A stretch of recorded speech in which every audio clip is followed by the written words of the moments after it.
ఒక్కసారి కొమ్మూరి గోల్డ్ కి కాల్ చేయండి. తాకట్లో ఉన్న మీ బంగారాన్ని విడిపించి మార్కెట్ ప్రైస్ కి వాళ్ళు కొనుక్కుని మిగతా డబ్బులు మీకు ఇచ్చేస్తారు. అమరావతి అంటే ఇప్పటి వరకు ప్రభుత్వ భవనాలు, విశాలమైన రహదారులు, అభివృద్ధి పనులే గుర్తుకొచ్చేవి. కానీ ఇప్పుడు రాజధానికి మరో కొత్త గుర్తింపు లభిస్తోంది. అదే మినీ అమెజాన్ అడవులు.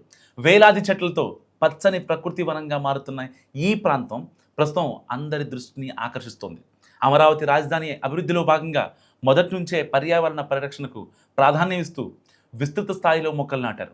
కొన్ని సంవత్సరాల క్రితం నాటిన చిన్న మొక్కలు ఇప్పుడు భారీ వృక్షాలుగా ఎదిగి దట్టమైన ఆకుపచ్చని అటవీ వాతావరణాన్ని క్రియేట్ చేశాయి. ఒకప్పుడు ఖాళీగా కనిపించిన భూములు ఇప్పుడు చెట్లతో నిండిపోయి చల్లని గాలులు వీచే ప్రకృతి వనాలుగా మారాయి. ఈ గ్రీన్ జోన్లో అనేక రకాల స్థానిక జాతుల చెట్లతో పాటు పండ్ల చెట్లు, నీడనిచ్చే వృక్షాలు పెరిగాయి. దీంతో పక్షులు, సీతాకోకచిలుకలు, ఉడతలు, ఇతర చిన్న జీవరాశులు ఇక్కడ ఆశ్రయం పొందుతున్నాయి. ఉదయం వేళల్లో పక్షుల కిలకిలా రావాలు, సాయంత్రం చల్లని గాలులు ఈ ప్రాంతానికి ప్రత్యేక ఆకర్షణగా నిలుస్తున్నాయి. అందుకే స్థానికులు దీనిని మినీ అమెజాన్గా అభివర్ణిస్తున్నారు. పర్యావరణ నిపుణుల అభిప్రాయం ప్రకారం నగరాల్లో ఇలాంటి గ్రీన్ బెల్ట్లు ఉండడం వల్ల ఉష్ణోగ్రతలు తగ్గడమే కాకుండా గాలి నాణ్యత మెరుగుపడుతుంది.